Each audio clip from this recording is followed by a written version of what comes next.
Shubham, il va en parler mieux que moi. Mais c'est un ensemble d'outils qui nous aident à créer, automatiser sans écrire une ligne de code. Et justement, la proposition pour ce live, c'est de rentrer dans le concret avec lui en regardant comment le no-code peut rendre le business développeur plus performant au quotidien. Donc, on va voir ça à travers des techniques et des outils qui peuvent jouer à 3 niveaux, à un niveau plus prospection ou growth, à un niveau automatisation de process, pardon, ou à un niveau productivité personnelle. Comme d'habitude, on va prendre une quarantaine de minutes pour aborder les différentes techniques et ensuite on laissera un temps de questions-réponses pour toutes celles qu'on ne peut pas prendre dans le flow. Donc, vous avez un chat pour poser les questions et c'est Sacha, Growth Manager chez Iconoclast, qui répond à toutes ces questions-là ou alors qui les note pour la fin. Si ça vous va, on va y aller. Shubham, je te laisse te présenter.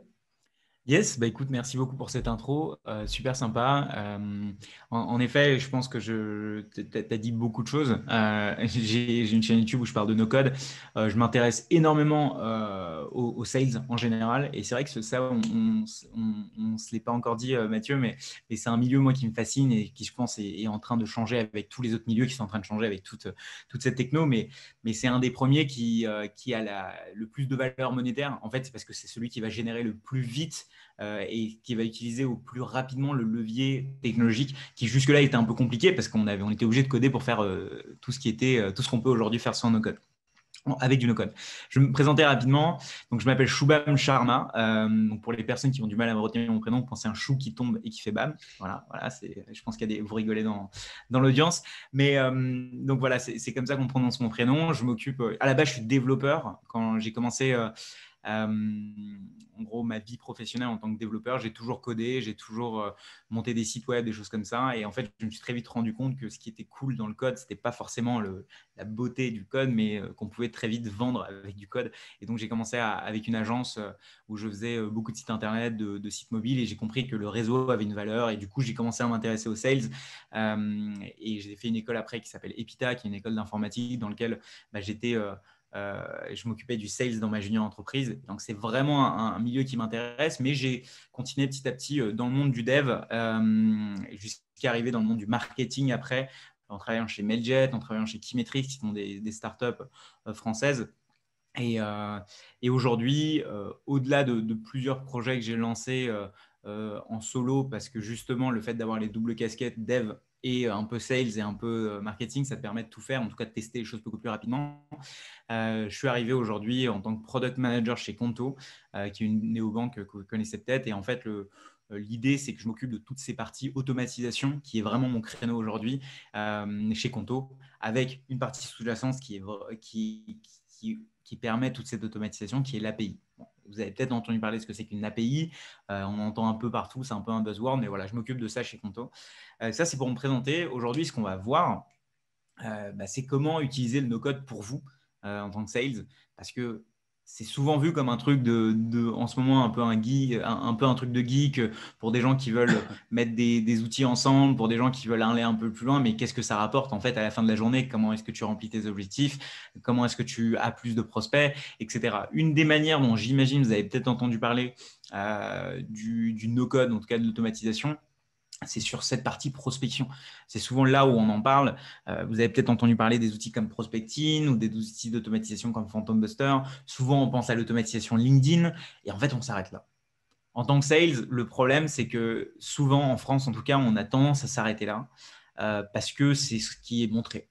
Et moi, ce que j'aimerais vous montrer aujourd'hui, c'est l'autre partie que tout le monde sous-estime, que tout le monde ne voit pas et n'utilise pas. Et c'est justement là où vous allez pouvoir faire la différence parce que en fait, une technique, dès qu'elle est montrée, elle est déjà obsolète parce que tout le monde l'utilise déjà. Après, il y a un temps où ça devient mainstream. Typiquement, le message LinkedIn au bout de 3 jours en disant hey, tu n'as pas ouvert mon email, c'est mainstream maintenant, ça ne marche plus sur des cibles qui connaissent. Mais après, je ne sais pas quelles sont vos boîtes, mais en tout cas, sur des cibles qui connaissent ces types de techniques, ça ne marche plus. Du coup, il faut aller plus loin. Peut-être que ça a marché sur le boulanger du coin, peut-être, mais il faut être plus créatif.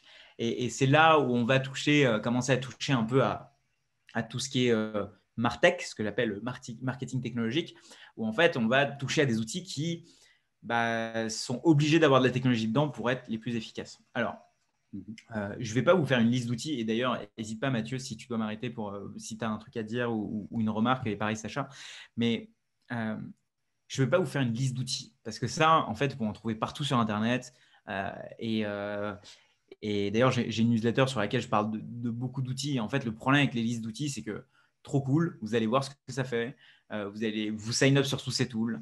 Et puis voilà, vous le mettrez dans vos bookmarks et puis l'histoire sera terminée en fait. Parce que vous n'allez pas avoir une vraie stratégie pour les utiliser. Vous n'allez pas vraiment savoir quoi faire avec. Et c'est pareil, on a beau avoir la meilleure raquette de tennis du monde, si on n'est pas un bon tennisman, ça ne sert à rien. Et en fait, mon but ici, c'est de vous montrer comment est-ce que vous allez pouvoir utiliser certains outils pour faire ce que vous voulez. Alors, on va voir ça en assez de blabla, entre guillemets, mais on va voir ça en 3 phases. Une première qui est quand même la partie prospection, qui est intéressante. Et je ne vais pas vous montrer le truc LinkedIn classique parce qu'il y a 40 000 tutos sur Internet. Quand même, si ça vous intéresse, dites-le moi. Et je peux vous montrer un petit peu comment est-ce qu'on peut faire des workflows sur LinkedIn. Mais aujourd'hui, le plus connu, c'est des workflows de prospection par email, avec notamment des outils comme Lemlist pour pouvoir faire du cold emailing. Typiquement, prendre une liste de personnes, extraire leurs emails et puis derrière l'envoyer. Ça, c'est dans le monde sales aujourd'hui dans lequel vous êtes. Et j'estime, tu vois, Iconoclast, je pense que voilà, on entend, moi je connais peu, mais en tout cas j'entends beaucoup parler d'Iconoclast comme étant quelque chose où ils enseignent en tout cas les meilleures techniques derrière. Et moi je pense que ça aurait été dommage de vous montrer juste la partie email et LinkedIn. Et justement, je vais vous montrer un outil que vous connaissez peut-être qui s'appelle Phantom Buster, où on va aller un peu plus loin, notamment en faisant d'autres types de scrapping. Scraper par exemple du Google Maps. Si vous devez par exemple contacter tous les notaires de France, tous les boulangers de France, comment vous faites aujourd'hui? Est-ce que vous le faites à la main? Est-ce que vous le faites d'une autre manière? Et pareil, si demain vous avez un site, je ne sais pas, le site de tous les médecins légistes de France, qui sont sur une page de manière un peu dégueu, comment vous faites pour scraper ça en fait? Et vous n'avez pas besoin d'être développeur pour le faire. Et je vais vous montrer pareil une autre extension Chrome pour le faire. Tu avais une chose à dire, Mathieu? Non, bah c'est vraiment top. C'est exactement ce qu'on veut, sortir un petit peu des sentiers battus. Déjà, le scrapping, c'est un mot qui peut faire peur quand on n'est pas dev. Et donc, c'est cool, je trouve, de montrer que c'est accessible à tous, d'une part, mais aussi que c'est possible de le faire si votre cible, elle n'est pas sur LinkedIn. Donc, c'est vraiment top si on peut prendre les notaires, en tout cas des personnes qui ne sont pas facilement trouvables sur LinkedIn, et trouver comment on peut les toucher avec un scrapping de Google Maps, je crois, ou je sais ce que tu as dans ta besace, en tout cas. Ouais, bah écoute, on va essayer de montrer ça. Donc ça va être la première partie. Je vais essayer de faire 10 minutes, 10 minutes, 10 minutes, comme ça on a des questions à la fin. Super. Donc la deuxième partie, c'est Zapier. Zapier, c'est un outil d'automatisation dont vous avez peut-être entendu parler. C'est un outil que j'ai utilisé pendant très longtemps. Maintenant, je suis passé à un autre truc, entre guillemets, un peu plus avancé qui s'appelle Integromat. Mais je vais revenir à Zapier parce que c'est vraiment un outil incroyable et beaucoup de gens perdent à ne pas l'utiliser. Et on va voir un workflow justement pour relancer vos clients, quand ils ne m'ont pas répondu, par exemple, pour juste confirmer des meetings, etc. Et je vais vous montrer un autre outil qui vous permet d'éviter d'envoyer des Calendly à vos prospects. Parce qu'il n'y a rien de pire quand quelqu'un qui essaie de te prospecter t'envoie un Calendly et se prend un peu pour un ministre en mode, bah voilà, book un créneau alors que c'est moi qui te prospecte, quoi. Donc, comment tu fais pour optimiser un peu ce process, en sachant que moi, je ne l'ai pas cité, mais il y a un truc qui me tient à cœur, c'est la productivité. J'ai 24 heures dans une journée comme tout le monde. Et c'est bien parce que du coup, ça redistribue les cartes chez tout le monde quand on est. Mais il y a plusieurs manières d'utiliser. Et pour moi, être devant un ordi n'est pas synonyme de travailler. Et du coup, il faut être productif. Et on va parler un peu de quelques workflows de productivité, notamment sur la partie prospection, où on envoie typiquement son calendrier. Comment est-ce qu'on peut optimiser ça avec un outil qui s'appelle InMotion. Et à la fin, je vais vous montrer un peu comment faire un CRM perso rapidement. Pourquoi c'est important de le faire. Aujourd'hui, vous travaillez j'imagine, vous avez changé de boîte, vous avez passé d'une boîte à l'autre. Avant, on parlait de ouais, j'ai mon portefeuille de clients, parce que les gens avaient vraiment un portefeuille, j'imagine, avec des cartes de visite. Aujourd'hui, c'est plus trop le cas. Comment tu fais pour bien être certain d'exporter tous tes clients avant de partir d'une boîte? Et comment tu fais pour avoir leur conversation, tous les emails, etc. Et évidemment, j'imagine s'il y a les CEO de boîtes qui regardent, ils ne vont pas être contents, mais c'est hyper important en fait. Quand vous partez d'une boîte, vous faites un export de tout votre Gmail et de tous vos Google Calendar. Parce qu'il y a un jour ou l'autre, vous allez faire putain, mais ouais, c'est vrai qu'il y a 3 ans, j'avais contacté ce mec et je ne sais plus qui il est, je ne sais pas où il est. Alors oui, LinkedIn, ok. Mais les conversations ne se passent pas toutes sur LinkedIn. C'est beaucoup par mail quand même. Donc voilà, il y a une petite chose que je vais vous montrer par là. Et pourquoi pas, si on a un peu de temps, aller sur autre chose et répondre à vos questions. Bref. Super. Ça va? On va commencer, c'est good. Je vais commencer à partager mon écran. S'il y a des questions, n'hésitez pas. N'hésitez pas aussi s'il y a des questions spécifiques que vous voulez me poser, que j'aurais pas eu le temps potentiellement de montrer. Alors, hop, il faut juste que tu me mettes en… Parce que j'ai été déconnecté tout à l'heure, il faut juste que tu me mettes en host. Yes.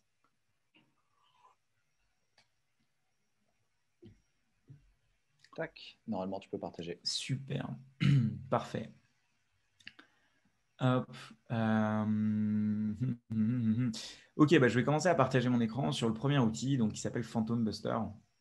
Donc, c'est un outil que vous connaissez peut-être. C'est un outil qui vous permet de faire de l'automatisation.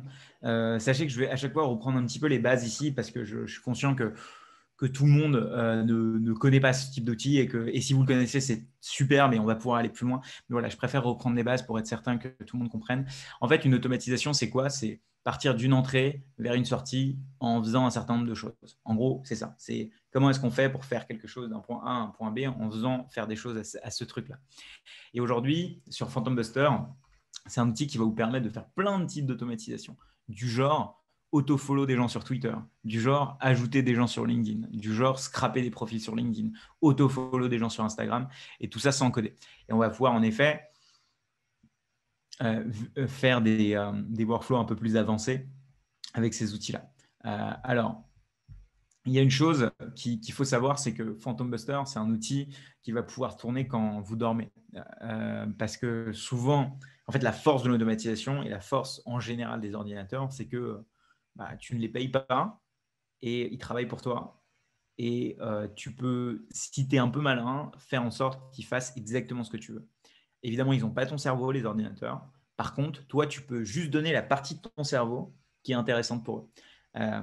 Et ça, on ne le sait pas forcément quand on n'est pas développeur, parce qu'en tant que développeur, entre guillemets, on sait comment programmer des ordis, c'est le but.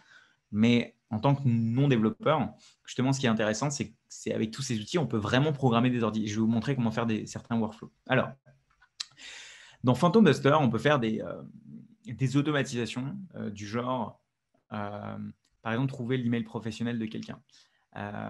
Par exemple, collecter les followers de quelqu'un. Ou alors, sur Pinterest, par exemple, si vous avez envie de lancer, je ne sais pas, d'aller contacter tous les followers de telle et telle marque, vous pouvez, pareil, faire tout ça sur Pinterest. Et en fait, à gauche, là, vous avez toutes les catégories de tout ce qu'on peut faire sur n'importe quel réseau social. Technique, par exemple, sur Slack. Ça, c'est ouf à quel point personne ne connaît ça, mais il y a plein de Slack privés ou publics, par exemple, dans lesquels les emails des gens sont publics. Et c'est un truc de malade. Et personne ne dit rien. Et donc, en fait, nous, ce qu'on peut faire, c'est par exemple extraire tous les users de ce Slack. Et du coup, on a les emails de ces gens-là et on peut les prospecter après. Pareil, je vous donne un exemple et on va faire l'exemple avec Google Maps, où en fait, imaginons, on cherche les notaires et on veut exporter leur numéro de téléphone. Ça va être possible. Autre exemple, par exemple, vous cherchez des développeurs sur GitHub, vous allez pouvoir extraire leur email. Le but, c'est d'avoir de l'information pour pouvoir l'utiliser derrière. Et je vais vous montrer comment on l'utilise derrière, mais voilà. On peut faire énormément de choses. Si vous n'avez pas l'email de quelqu'un, vous pouvez venir l'enrichir pour avoir des informations sur lui. Donc, je ne sais pas si vous connaissez, et je vais éviter de faire trop d'outils, mais par exemple, Drop Contact, c'est un outil qui est super pour pouvoir avoir les emails personnels des gens, enfin professionnels, pardon, des gens. C'est du coup, tu mets dedans qui est cette personne, tu mets son LinkedIn, par exemple, et puis boum, derrière, tu as son email, etc. Je vais essayer de voir, par exemple, unique. Par exemple, ici, je vais taper le nom, prénom de quelqu'un, et puis il va me donner directement l'email de cette personne. Et il y a des taux de satisfaction, entre guillemets, qui sont assez fous. Et pareil, il y a Cold CRM. Je fais une petite parenthèse là-dessus pour avoir les emails et les numéros de téléphone de tout le monde. Pareil. Donc, tu tapes le nom de la boîte et tu as les emails et les numéros de téléphone de tout le monde. Alors oui, c'est pas ouf de contacter direct quelqu'un en cold call, mais tout dépend de l'industrie. Il y a des gens, il y a des endroits où ça se fait, il y a des endroits où ça se fait pas. Donc, ça va être à vous de voir. J'en donne un dernier qui s'appelle hunter.io qui permet, pareil, d'avoir les emails des gens en juste quelques secondes et ça marche très, très bien. Donc, si vous êtes en recherche d'email, c'est ces outils-là. Bon, admettons, ces gens-là ne sont pas présents sur LinkedIn, ils ne sont pas trop présents sur le web, mais ils ont un magasin quelque part dans le Marais, par exemple. Donc, du coup, je vais faire Use this phantom. Et là, il me dit, OK, là, ce qui s'est passé, et évidemment, je veux le faire avec vous pour pas que la démo se passe bien, parce que en fait, souvent, avec les démos qui se passent bien, c'est que vous avez l'impression que le mec sur l'écran, il est trop fort, alors que vous n'y arrivez pas. Donc, je vais essayer de me manger les erreurs avec vous. Ce qui se passe ici, c'est que j'ai un plan 70 à je ne sais pas combien par mois, mais en gros, j'ai déjà utilisé tous mes slots. Donc, je vais juste, hop, supprimer quelques petits trucs. Je vais en supprimer, hop, celui-là et celui-là. Comme ça va me laisser le temps ça va me laisser de la place pour ajouter l'autre. Voilà. Donc déjà, premier glitch, hop. Donc on va sur Google et on veut exporter les notaires. Donc on a dit. Et là, j'ai ce truc-là. Qu'est-ce que je fais avec ça? Donc en fait, avant de faire quoi que ce soit, on va aller sur Google Maps et on va essayer d'exporter. Donc tu as dit notaire. On va essayer de trouver tous les notaires de France, en région parisienne. Donc hop, je dis notaire. Donc là, j'ai plein de trucs normalement.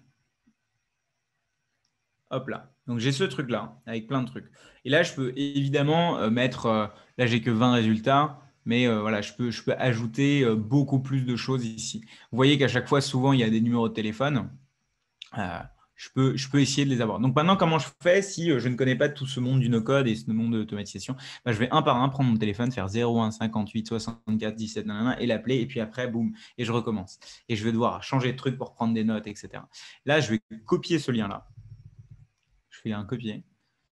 Et là, je vais aller le coller ici. Pourquoi? Parce qu'il me demande, hey, tu peux soit me donner un URL d'un search Google Maps, soit tu me donnes un terme, soit tu me donnes un CSV avec des URL. Bref, nous, on donne juste le search. Et là, on fait save.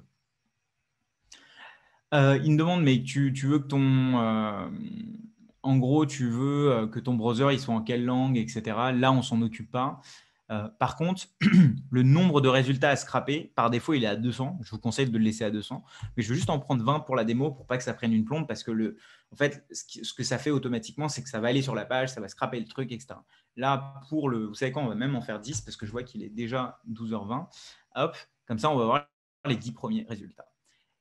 On met manually, sinon vous pouvez mettre repeatedly pour que tous les jours, il le fasse 4 fois par jour et qu'à la fin, vous vous retrouviez avec une liste de 1000 personnes. Et croyez-moi, sur Google, il y a du résultat. Donc là, on fait launch, on attend. Et là, en fait, tu as des petits robots qui vont faire le taf à notre place. Et c'est ça la beauté du truc, c'est que jusque-là, il fallait être développeur et que là, tu n'as pas besoin d'être développeur. Je n'ai pas mis une ligne de code. Donc là, il est en train de processer le truc. Il est en train de regarder les résultats. Il dit, OK, j'ai trouvé Fontenay-sous-Bois, nanana, 22 rue, je ne sais pas quoi. OK. Et voilà, il a trouvé d'autres trucs. OK, il a pris mes 10 résultats. Et hop, il me les a mis. Il va bientôt me les mettre. Hop. Voilà, succès. Et donc là, j'ai réussi à avoir le truc. Et il me dit, voilà, les résultats sont ici. Je peux les regarder directement. Preview. Et là, dedans, hop, j'ai son titre, le rating, donc parce qu'il y a des étoiles, nombre de reviews, catégorie, adresse, le code, plus code, je ne sais pas ce que c'est, le website et surtout le numéro de téléphone. Donc là, ce que vous faites, vous prenez, vous téléchargez ce CSV. Donc c'est un CSV, et ce CSV c'est comme un Excel, sauf que vous pouvez l'utiliser derrière dans votre Excel. Je vais aller sur Google Sheet. Je vous montre ce raccourci qui s'appelle sheet.new. Ça permet d'ouvrir un nouveau Google Sheet. Si vous ne le saviez pas, c'est cadeau. Et du coup, dedans, je vais faire importer.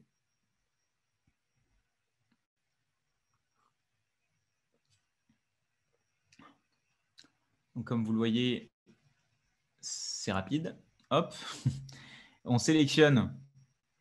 Alors même, ce qu'on fait, c'est, hop là, on glisse et dépose le truc ici. Il nous dit, est-ce que tu veux remplacer la feuille active? Nanana, je fais importer les données. Et voilà. Donc là, on a juste 10 en gros informations. Sachez qu'on peut le faire avec 200 à la fois. 200, ça prend genre 2 minutes, quoi, en fait. Donc Voilà, là, vous avez déjà les horaires d'ouverture.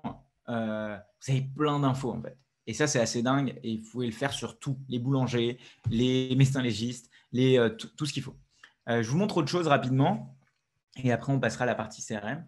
Je ne sais pas, par exemple, si je tape les médecins légistes en France, je pourrais le taper sur Google, par exemple. Mais il se peut que, je ne sais pas, il se peut que, par exemple, il y ait pas tout ce qui soit dispo. Par exemple, ce qui arrive souvent, c'est que souvent dans des sites, on a des annuaires.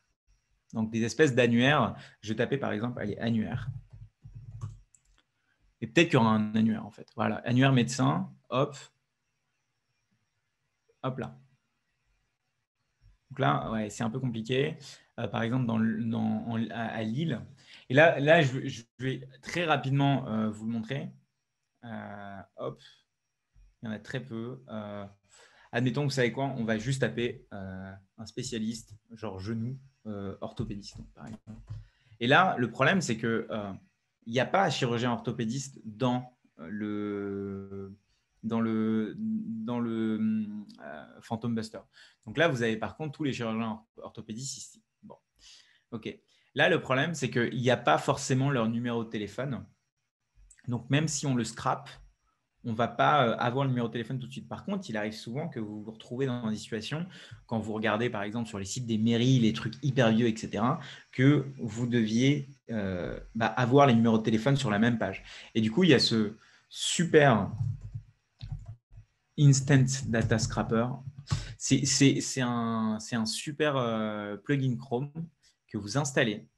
Et en fait, ce que ça va faire, ce truc-là, c'est que vous allez pouvoir collecter de la data. Et vous savez quoi? Là, ici, je vais pas forcément…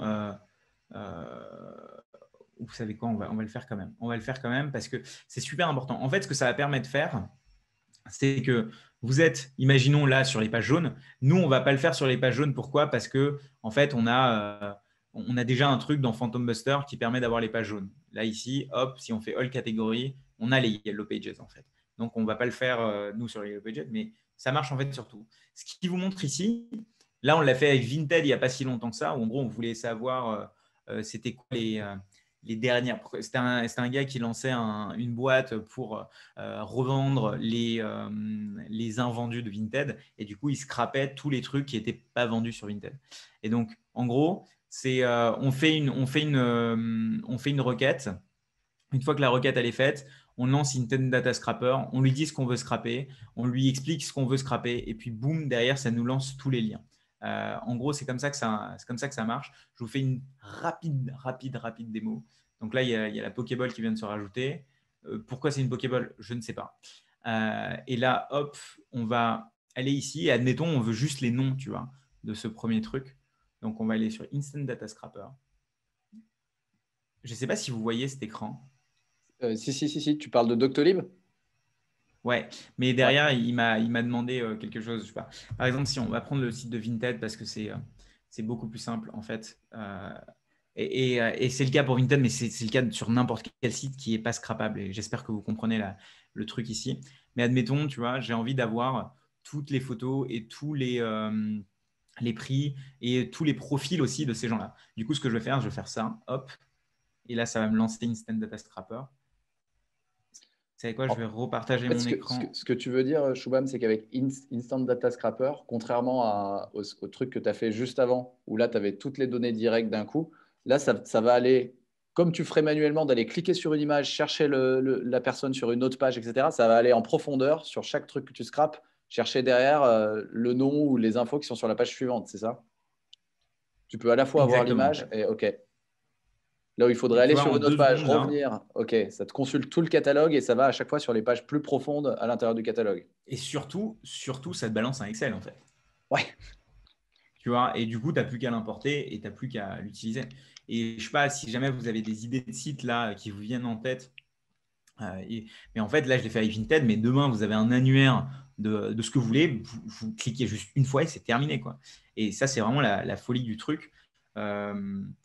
Alors, je vois qu'il y a pas mal de trucs. Waouh, il y a des commentaires, je n'avais pas vu, et tant mieux, parce que sinon, ça va trop me distract. On fera les questions à la fin. Donc voilà à peu près sur cette chose-là. Maintenant, on va parler de ce que je vous disais tout à l'heure.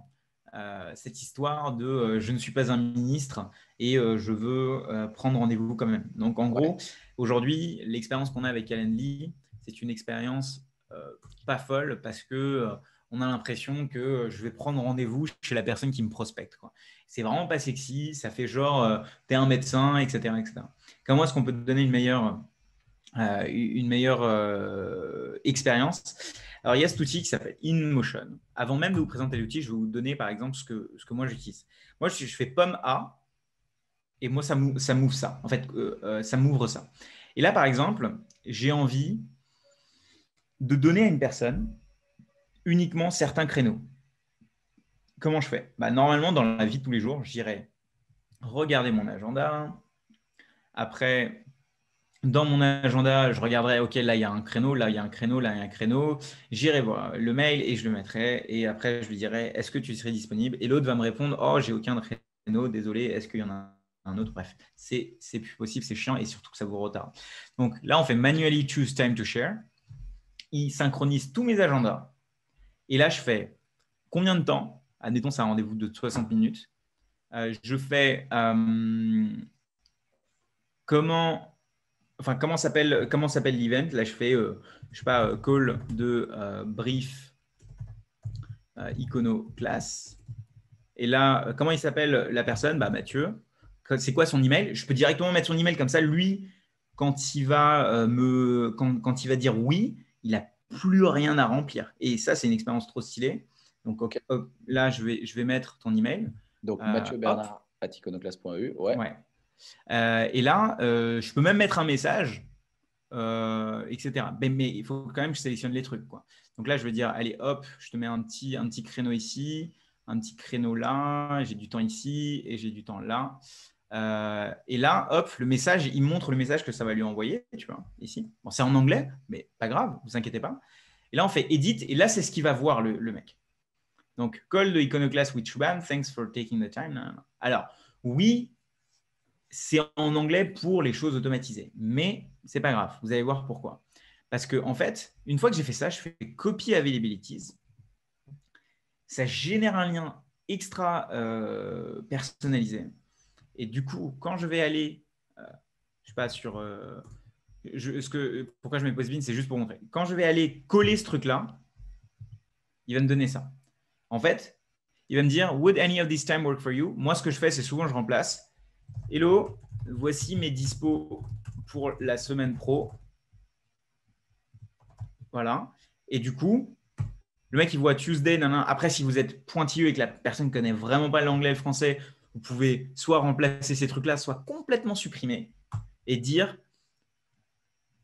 là, vous voyez le lien là, ça fait InMotion, Shubham-Mathieu. Et donc, c'est un truc hyper personnalisé. C'est pas genre je te balance mon Calendly 30 minutes café, quoi. Et là, du coup, c'est j'ai mis mes liens, j'ai mis mes dispos ici. Voilà, quoi. Et là, quand la personne va cliquer sur le lien, je me mets en invité, comme ça, vous voyez, en inconnu. Boum, Mathieu, il va venir ici. Il va faire, oh cool, on va prendre un petit créneau avec Shubham. Il fait, oh là là, je regarde un peu. Je fais, vas-y, le 19, je suis dispo à 3 heures. Boum, le truc est déjà rempli. C'est pas comme si, tu vois, je devais remplir mon truc et prendre rendez-vous. C'est une expérience beaucoup plus stylée. Bref, moi, j'adore ce truc-là et ça marche aussi pour des réunions. Genre, typiquement, moi, j'ai le 30 minutes call, le compte au CFO call ou le café. Je fais copy link. Et là, en fait, c'est pareil. Là, ça marche comme un Calendly. Les gens, ils peuvent prendre des rendez-vous quand même. Mais pareil, l'expérience est beaucoup plus stylée, je trouve, tu vois, ici qu'avec Calendly. Et puis, InMotion a beaucoup plus plein d'avantages. Donc, je ne vais pas spécialement parler ici. Ok. Mais voilà. Donc, ce truc-là, le seul inconvénient, c'est que ce n'est pas gratuit. On me dirait Calendly aussi. Mais il y a plein d'autres choses en fait qu'on peut faire dedans, notamment au-delà du calendrier. Il y a le fait d'avoir typiquement sur un simple pomme D, vous avez tous vos onglets. Il y a pomme A, comme je vous l'ai montré. Il y a en gros, il y a tous ces trucs-là où, en fait, typiquement, vous voulez envoyer un message rapide, vous faites pomme. C'est quoi? C'est pomme N. Voilà. Et hop, là, je peux soit mettre une note, soit mettre un email rapidement à quelqu'un et boum, quoi, en fait. Donc, c'est vraiment, c'est optimisé pour la productivité. C'est une boîte de YC qui vient d'y rentrer cette année. Franchement, c'est des malades mentaux, les mecs. Ils font super, un taf génial. Et du coup, pareil, on peut mettre des trucs comme ça, du genre, j'ai pas envie d'aller sur Facebook. Du coup, dès que j'ai ce petit réflexe de pomme TFA pour aller sur Facebook, boum, il me dit pop, pop, pop, qu'est-ce que tu fais? Et là, tu es obligé de dire genre, OK, je veux aller sur Messenger, qui est souvent le cas, la raison pour laquelle je vais sur Facebook, mais je ne me fais pas avoir pour le feed. Tu peux cacher le feed et boum, il n'y a plus le feed. Il n'y aura plus jamais le feed de Facebook. Et tu peux dire, bah, vas-y, laisse-moi une minute, s'il te plaît. Et là, tu dis, vas-y, OK, une minute. Et là, en fait, tu n'as rien, tu as un Facebook vide. Et du coup, tu vas sur ton Messenger. Et tu peux faire pareil avec LinkedIn. Et croyez-moi, avec LinkedIn, ça marche parce que le nom de bah, après, vous, c'est votre espace de travail, donc c'est différent. Mais si tu vas, par exemple, tu vas aller sur LinkedIn et tu enlèves tout ton feed, comme ça, tu ne te fais pas avoir, par exemple. Ok. Donc voilà, il y a plein d'autres choses. Tu disais quelque chose, Mathieu? Ah, ok, non, hyper intéressant. Donc, ça vaut le coup d'investir sur un. En tout cas, si le quotidien, c'est quand même la prise de rendez-vous, parce qu'on a vu tout à l'heure comment prospecter, mais du coup, tout l'effort dans la prospection, il est quand même pour prendre des rendez-vous. Et ben, avec ça, on peut éviter tout ce qui est friction d'organisation, conflit d'agenda, Ouais. annulation de dernière minute aussi, peut-être. Est-ce que ça envoie des relances? Il y a un truc qui est cool, Ouais. c'est que souvent, on peut quand même se prendre un petit lapin la possibilité d'envoyer des relances automatiques 1 heure ou 2 heures avant le rendez-vous avec un petit récap pour que la personne soit prête, c'est cool aussi. Je ne sais pas si ça le Ouais, fait. bien vu. J'avais oublié de le dire, mais typiquement, si tu fais edit, il y aura marqué ici, il y aura marqué déjà à partir de quand tu veux laisser le truc, quel est ton meeting duration, etc. Est-ce que tu veux Google Meet? Ah oui, aussi, dès que vous avez un nouveau call, par exemple, petite digression, vous faites pomme M et boum, ça vous balance sur le prochain call que vous avez sur votre agenda et vous n'avez pas à aller chercher le lien, etc. Pour moi qui fais beaucoup de calls dans la journée, c'est fou à quel point ça me fait gagner du temps. Autre chose, vous pouvez envoyer ce message de Hey invité, je suis vraiment content qu'on puisse faire ce call. Pour rappel, il est dans 1 heure, voici le lien à toutes, tu vois, par exemple. C'est un truc beaucoup plus personnalisé que un truc classique. Et là, notre call, et pareil, tu as toutes les variables ici que tu peux aller copier et puis aller coller ici, genre notre call, investive first name. Et du coup, il va mettre ce truc-là. Et en effet, tu as bien fait de le dire. Et tu peux sélectionner combien de temps avant tu veux l'envoyer, le truc. Et ça marche super bien. Donc voilà, et puis après, pour les trucs récurrents, tu peux sélectionner là où tu as envie de faire tes calls sales, là où tu as envie de faire tes calls, je ne sais pas, café, etc., etc. Donc moi, je sais que moi qui passe juste une journée, moi j'ai un planning où je passe juste 2 jours de ma journée en call. Je sais que par exemple, j'ai une journée où je vais faire du call conto, une journée où je vais faire du call perso, et je sais que je me fais jamais avoir, et surtout qu'il se met à jour continuellement selon 2 agendas, celui de Conto et le mien, et que si jamais il y a des créneaux qui sont bookés, voilà, il n'y a pas de conflit, quoi. Donc ça marche hyper, hyper bien, quoi. Je crois que je me souviens plus. Normalement, je crois que j'ai un code promo qui vous permet d'avoir un peu plus de 7 jours gratuits. Je vais essayer de le filer à la fin, mais je ne l'ai pas tout de suite sous la main. Bref. Voilà, on passe à la suite. Et je crois qu'il y a, je ne sais pas s'il y a des questions, j'essaie de pas trop regarder pour pas trop me faire avoir, mais du coup, on va passer à la suite. Il y a des questions, mais on les prendra peut-être après. Ouais. Ouais. On fait le dernier outil. Voilà, alors le dernier Technique. outil, c'est Notion et c'est Airtable. Alors il y en a deux. Les deux, je les aime beaucoup. Pourquoi? Parce que Airtable, hop, Airtable, tac. Vas-y, hein, si tu veux passer, t'inquiète. Non, c'est ma copine, elle essaie de se cacher derrière la porte là derrière, mais bon. Hop, donc voilà, Airtable, c'est un truc qui est une base de données qui vous permet de typiquement de créer un CRM, mais pas que, quoi, en fait. Et je vais vous montrer pourquoi c'est intéressant, et ça peut être intéressant dans votre usage, et peut-être que ça peut vous affranchir de votre CRM dans votre boîte, ou si vous avez une envie de faire un CRM perso. Ouais. Pour ceux qui nous ont rejoints en cours, en gros, l'idée, c'est de se créer son CRM perso pour pas perdre potentiellement le travail que vous allez réaliser aujourd'hui dans votre boîte. Peut-être dans 2 ans, vous serez dans une autre boîte où la personne en face également, et vous ne voulez pas avoir perdu la relation avec lui. Moi, j'avais fait un live avec Denis Cohen de Drop Contact, et il disait un truc qui m'avait marqué, C'est que l'enjeu souvent dans le business développement et la vente, c'est de créer la relation à un instant T et de savoir si oui, on peut faire du business avec la personne et si c'est le bon moment. Et si ce n'est pas le bon moment, ce n'est pas grave. Je le ferai quand la personne en face sera peut-être dans sa prochaine boîte ou moi dans ma prochaine aventure. J'ai l'impression que ce que tu vas nous montrer, ça peut nous servir à ça.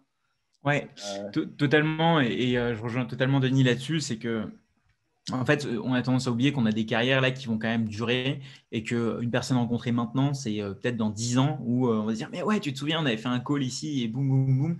Et en fait, le monde est extra petit et que ça vaut le coup de ne pas juste laisser ça sur LinkedIn parce que, si vous êtes comme moi sur LinkedIn, vous avez tout le monde et n'importe quoi. Et pour trouver une personne, c'est la galère.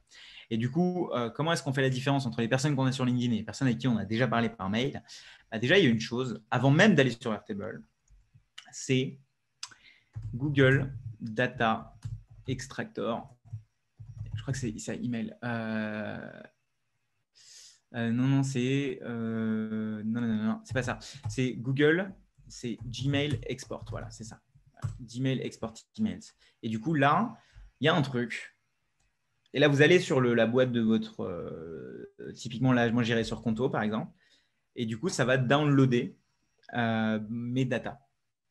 Donc, je vais aller sur le site Takeout. Voilà, c'est takeout.google.com, donc à emporter. Où en fait, vous sélectionnez les éléments qui vous intéressent. De base, je désélectionne tout, par exemple. Hop, je prends tout mon agenda.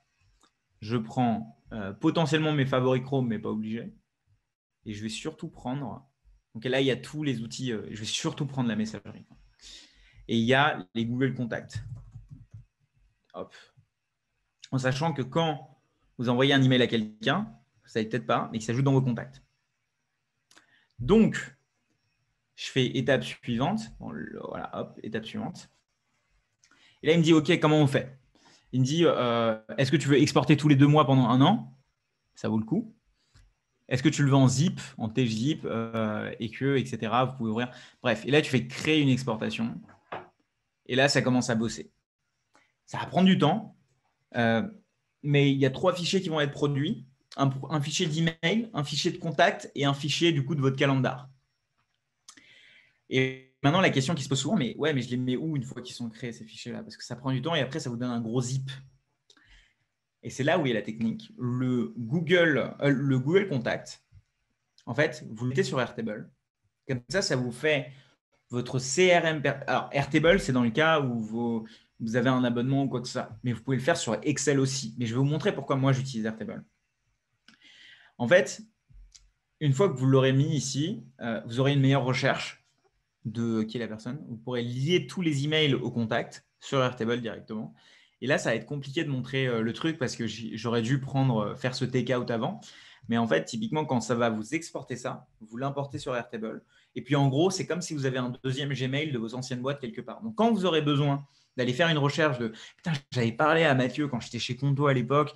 Putain, je ne peux pas aller dans le calendrier, je ne l'ai plus, j'ai changé de boîte. » Et du coup, qu'est-ce que je fais? Je vais dans mon Airtable, je tape Mathieu et boum, quoi. J'ai ma conversation avec lui et j'ai ce que j'ai fait. Et j'ai souvent la signature dans son email. Et ça, c'est vraiment un truc. Ça m'évite d'aller redémarrer de zéro. Parce qu'avec un peu de chance, lui, il se souvient peut-être de vous, mais pas vous. Et donc ça, c'est avec un peu de malchance pour le coup. Et là, vous pouvez vraiment vous planter en mode « Hey, salut !» Et en fait, si, mec, on s'est parlé il y a 3 ans dans ta boîte. Tu vois. Et là, ça peut mal le faire. Donc voilà, vous prenez ça, vous mettez dans Airtable. Maintenant, pourquoi je vous parle de Airtable? Donc déjà, c'est super important de faire un take-out assez régulièrement ou alors quand vous partez de votre boîte. Ne vous inquiétez pas, l'administrateur n'est pas au courant quand vous le faites. Parce que moi, j'étais en train de flipper, je me suis dit, putain, est-ce qu'ils ne vont pas me casser les bonbons parce que j'ai pris toutes les informations de la boîte avant de partir? Non. Et juste, Shubham, il y a quelques questions dans le flow là, que je vois passer. Là, on est sur Gmail. Un take-out, c'est possible à faire sur Outlook, genre? Il y a pas mal de grosses boîtes qui utilisent Outlook. Ouais, alors là, je parle beaucoup de Google Apps, donc tout ce qui est la suite Google. Ouais. Suivant si je pense que oui, je ne l'ai jamais fait, tu vois, donc j'ai peur de m'avancer, mais sinon, moi, ce que je taperais, c'est download Outlook. Si Outlook, c'est genre c'est Microsoft, dans le cas, par exemple, si vous êtes sur Outlook Live ou un truc comme ça, oui. Si par exemple, c'est du Teams, enfin, si vous êtes sur la suite Microsoft, c'est évidemment possible aussi. Super. Donc faites-le. Maintenant, voilà, ça va être how to export Outlook, emails, boom. Et voilà, donc tu as ce truc-là et ça va créer un backup file. Et pareil, tu pourras l'importer sur le truc. Et Merci. ça, on ne pense pas à le faire. Et en fait, les gens avant restaient dans des boîtes genre IBM pendant 10 ans. Nous, ce n'est pas le cas en fait. Tu vois. Nous, on va changer de boîte tous les 2 ans. Et du coup, quand tu changes de boîte tous les 2 ans, tu as de la perte sèche si jamais tu oublies tes trucs. Autre chose, et on va laisser après les questions. Et c'est marrant parce que le temps passe vite, mais en même temps, j'ai envie de prendre le temps pour l'expliquer et pas aller hyper vite, quoi. Donc, typiquement, demain, je démarre un CRM. Et vous savez quoi, je vais partir d'un template parce que justement, on peut partir d'un template dans Airtable. Je vais prendre un template de CRM et là, je vais vous montrer un truc qui va vous permettre de ne plus vous prendre la tête sur c'est quoi le logo du client, comment je fais la facture, c'est quoi son taux, etc. Et d'envoyer les devis hyper facilement parce qu'ils sont pré-créés, par exemple, dans ce truc-là. Donc là, je vais mettre sales, voilà, sales and customers. Je vais faire un business development CRM, il y a déjà un template qui est déjà fait, je prends celui-là, ça m'a ajouté le template. Donc, en gros, à quoi ressemble Airtable? Un espèce de gros Excel. Mais en gros, dedans, vous avez aussi votre pipeline où vous avez en request, en négociation, en approval, etc., comme sur Pipedrive. Et surtout, vous avez toutes les informations que vous avez mis sur la personne, etc. Mais un truc intéressant, en fait, ça va être, une fois que vous avez le nom de la personne, le type de produit, quand est-ce qu'il est et combien ça coûte, en fait, vous allez pouvoir générer automatiquement une facture de ça. Et ça, il va falloir faire install app. Et là, hop, alors je vais mettre le truc, ça s'appelle du page designer, install app. Et là, en fait, vous faites un devis type. Typiquement, vous mettez le logo à gauche, etc., etc. Là, j'ai les informations de toutes mes colonnes et je fais genre estimate value, boum, je le place là. Et je fais genre le prix du devis, par exemple, les notes que j'ai envie de mettre, que j'ai mis en plus, je les mets là. Hop. Et puis derrière, par exemple, si j'ai un logo, là, j'en ai pas, mais par exemple, si j'avais un logo, je le mettrais ici. Et suivant le logo que je mettrais dans mon spreadsheet, boum, il apparaîtrait ici. Et je mets en fait, le type de contrat que c'est ici, tu vois. Hop. Et du coup, là, j'ai rien, si vous voulez, donc ça ne va pas se voir, mais vous avez compris l'idée, c'est de faire un template dans lequel tout ce que vous aurez ici va s'afficher en fait en mode template, quoi. Je vous donne un exemple. Par exemple, moi, j'avais, et ça, vous pouvez l'utiliser pour ce que vous voulez, hein, mais par exemple, moi, je l'avais utilisé pour Notion Automation, qui était un outil que j'avais créé. Et pour éviter de faire sur Photoshop le truc un par un, mettre le logo, etc., j'ai mis tous les logos ici. J'ai mis l'URL des logos ici. Et derrière, j'ai fait Apps. Et dedans, dans Page Designer, en fait, ça m'a créé ce truc-là.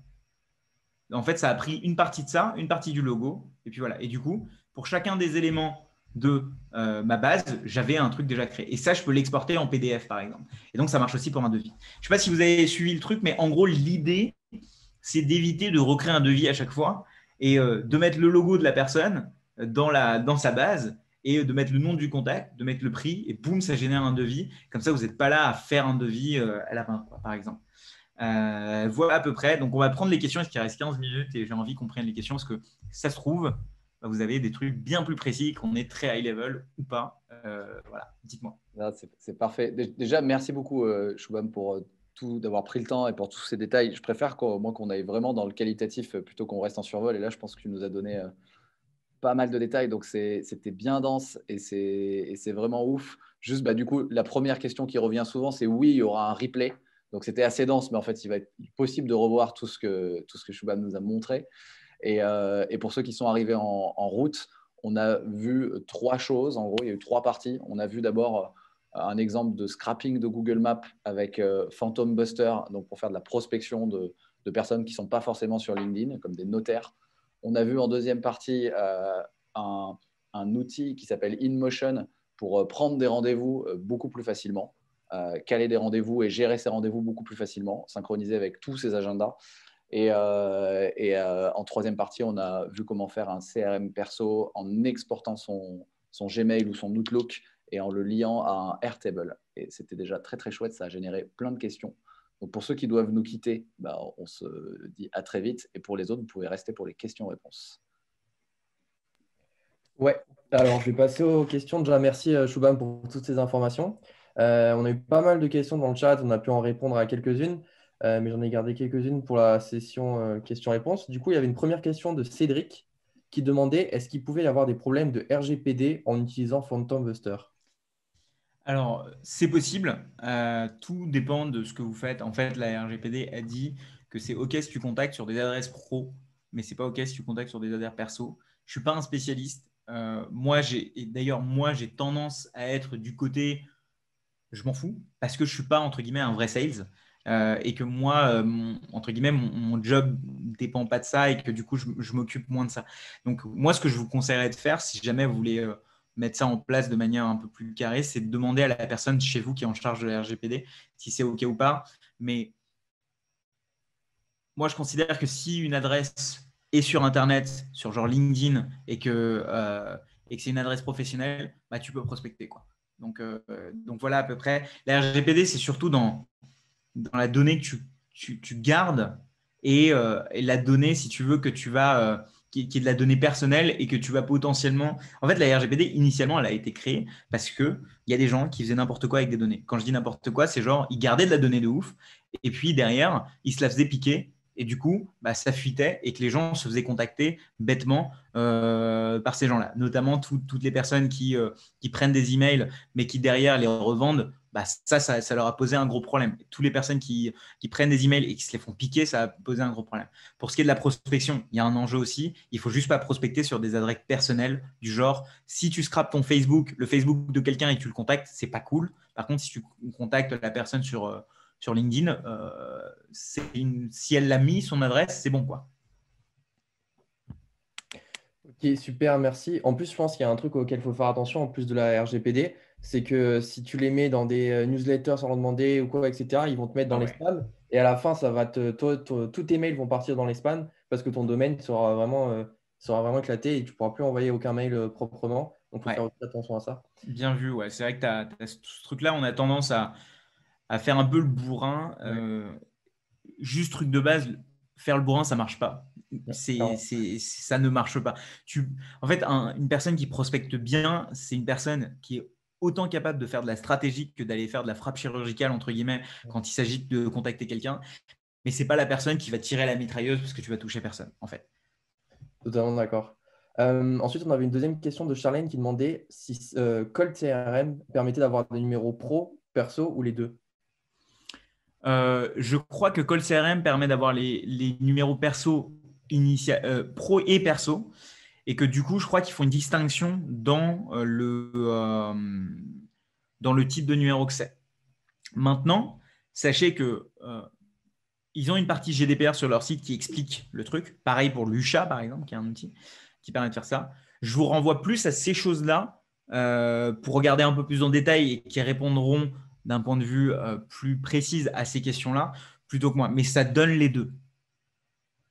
Ok, super.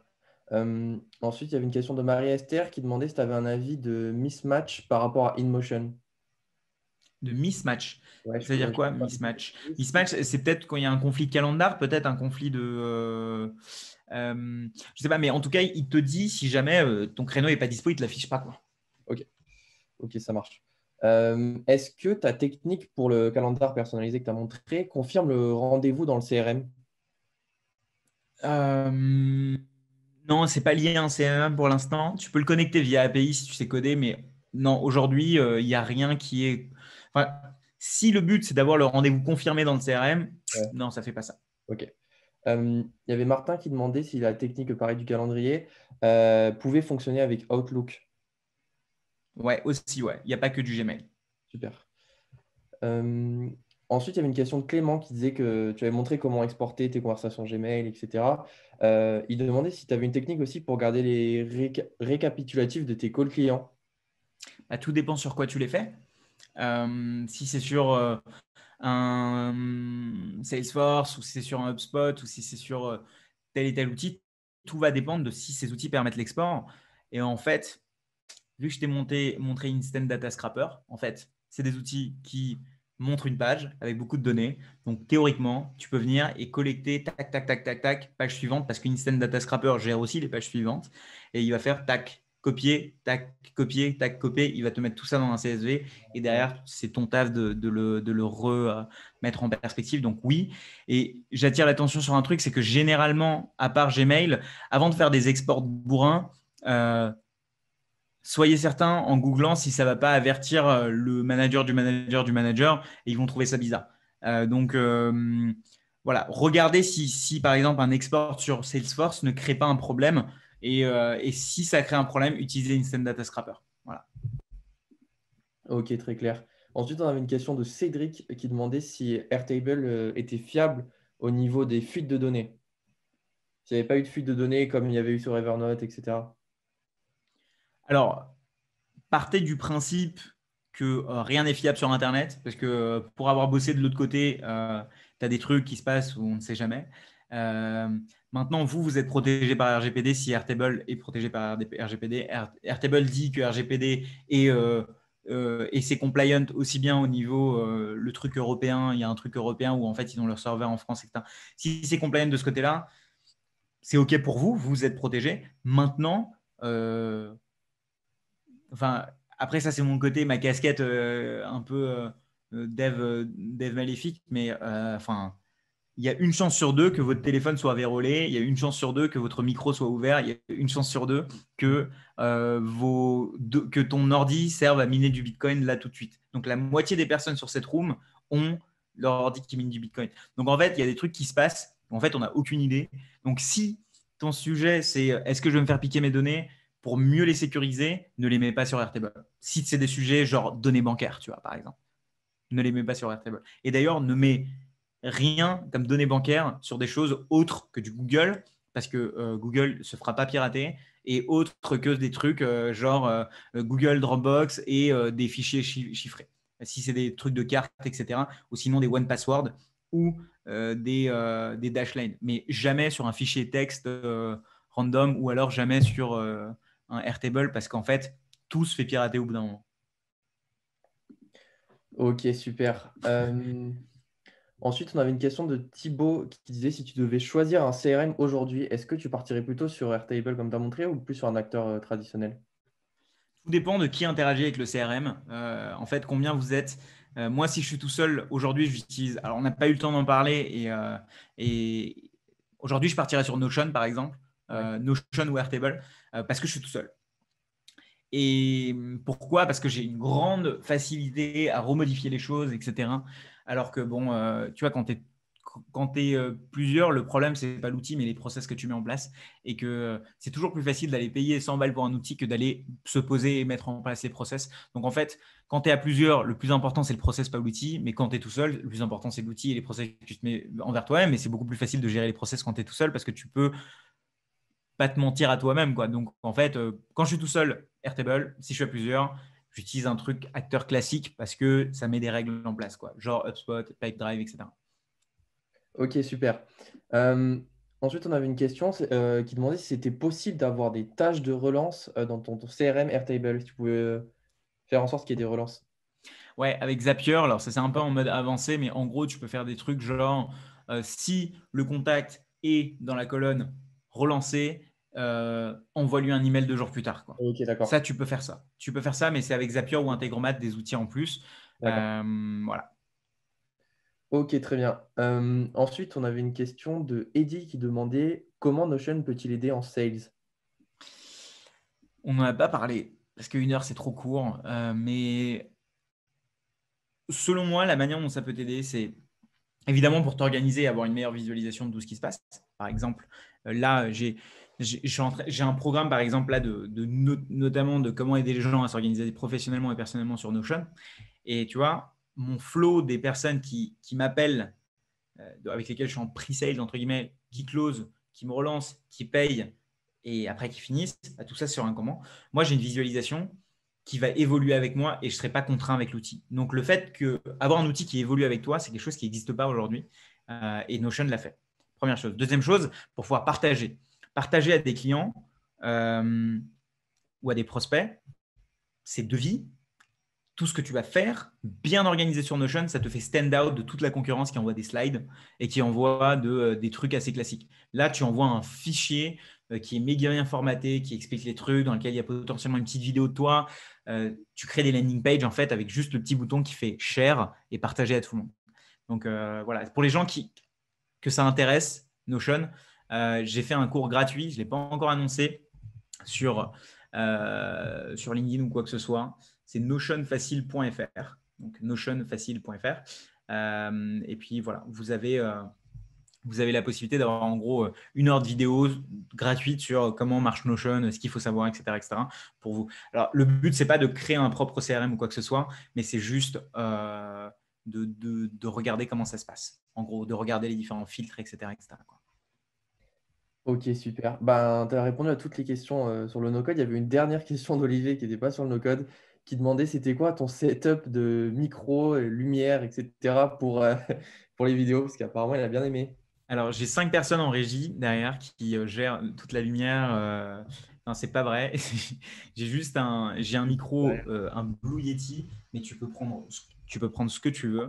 Le truc cool, c'est que tu peux faire de la ASMR comme ça avec. Et ça, c'est le seul truc cool. Mais et l'autre, c'est en fait ce qui change tout, c'est le micro et la caméra. Et la caméra, c'est une 6400 avec un objectif pour les geeks des caméras à 30 mm. Ok, super, merci. Là, je vois qu'il y a une dernière question de Philly qui dit qui demande si c'est facile d'utiliser Airtable et Integromat.